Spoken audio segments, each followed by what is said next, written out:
Hi there! In this video, we're going to learn about a new relationship between geometric figures, similarity. Similarity has a lot in common with congruence, but they also have a few key differences. In the next few minutes, you'll discover how they relate to and differ from one another. Here comes our buddy, Bart Lee.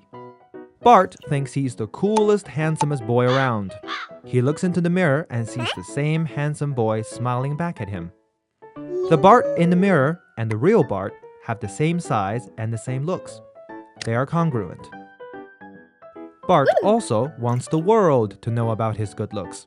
So he took photos of himself, printed them out in all sizes, and posted them on walls, windows, utility poles, and all sorts of places. The Bart in the photos are not the same size as the real Bart, right? Yet we can still recognize him. How? The answer is simple. They have the exact same shape. Geometrical figures that have the same shape, such as the Bart we see in pictures and in person, are similar. For example, two squares are similar. So are two equilateral triangles. So are two circles, and these sets of figures. By enlarging or shrinking a figure, like this square, you will get one similar to the original. Another example is the magnifying glass. An object seen in the magnifying glass is similar to the original. Of course, some figures, like an equilateral triangle and an isosceles right triangle, are not similar to one another. No matter how you scale up or down one, you won't be able to get the other. Equilateral triangles will always be equilateral. We can't make a right triangle out of it without altering its shape. Congruence is a special case of similarity. When two figures are congruent, they have the same shape and size. Similarity only requires that shape be the same. Sizes, however, can differ. So we can now understand congruence as similarity without a size change. Here, we have four pairs of figures. Which pair has two similar figures? Only the two squares in B are similar. All other pairs have different shapes, so they are not similar. We now know that being similar means having the same shape. But this description can be ambiguous. For example, do these rectangles have the same shape? Hard to tell, right? So we need a more rigorous approach. In middle school, we only focus on similar triangles and polygons. Now let's start with triangles. Since congruence is a special case of similarity, let's first think about the property of congruent triangles.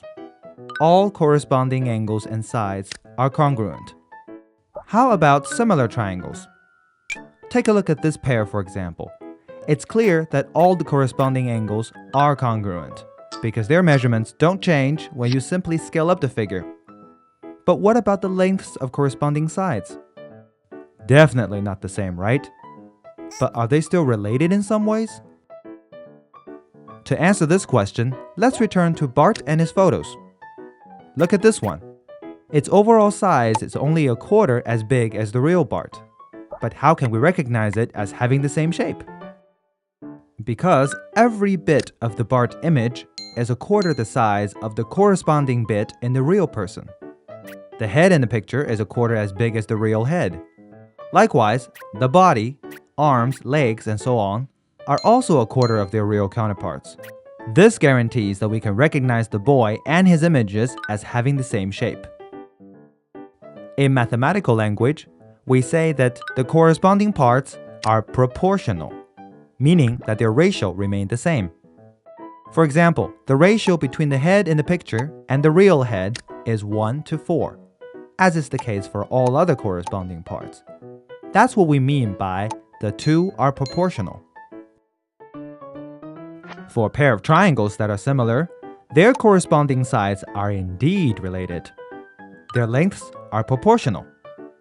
Here we have triangle ABC and triangle A'B'C'. Each side of triangle ABC is twice as long as that of triangle A'B'C'. AB equals 2A'B', BC equals 2B'C', etc.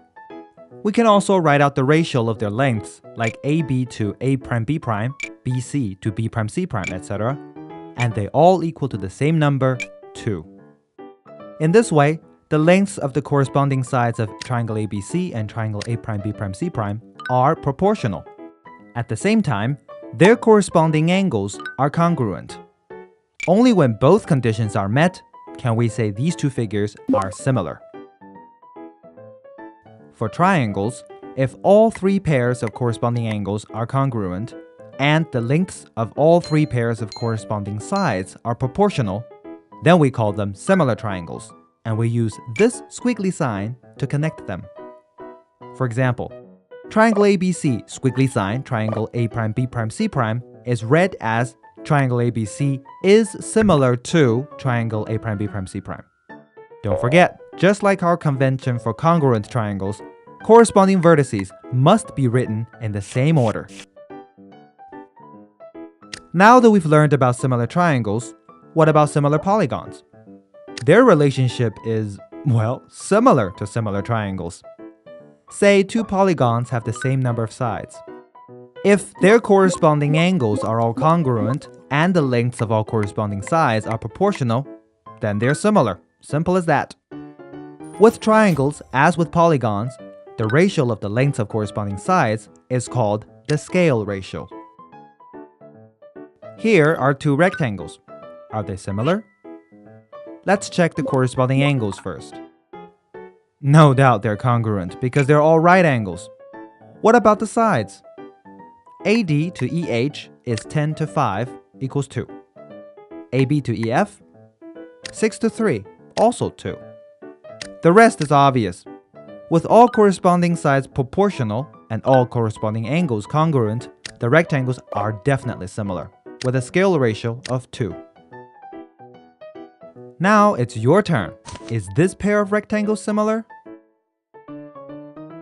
The answer is A. You might wonder, AD to GH equals 6, but AB to GE equals 3 to 2. That's not proportional, is it? Well, the calculation is correct, but are we calculating the right thing? For the sides to correspond, a long one should match up with another long one, and a short one with another short one. In this case, AD and GE are the longer sides, so they are corresponding. We calculate their lengths ratio and get 3.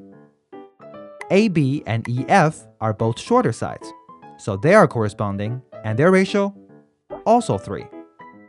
Let the other sides pair up accordingly. The ratios are all 3. The lengths of corresponding sides are proportional, therefore the rectangles are similar. Alright, before we end, let's recap our criteria for similarity. For 2 polygons, if corresponding angles are all congruent, and if the lengths of corresponding sides are proportional, then they are similar. Note that meeting just one of these criteria won't do. For example, this square and this rectangle have all of the angles 90 degrees, but they aren't similar. This rhombus and this square may have their sides proportional, but they aren't similar either. So we need to meet both criteria. Okay, that's all we have for now for similarity. We'll learn more about it next time. See ya!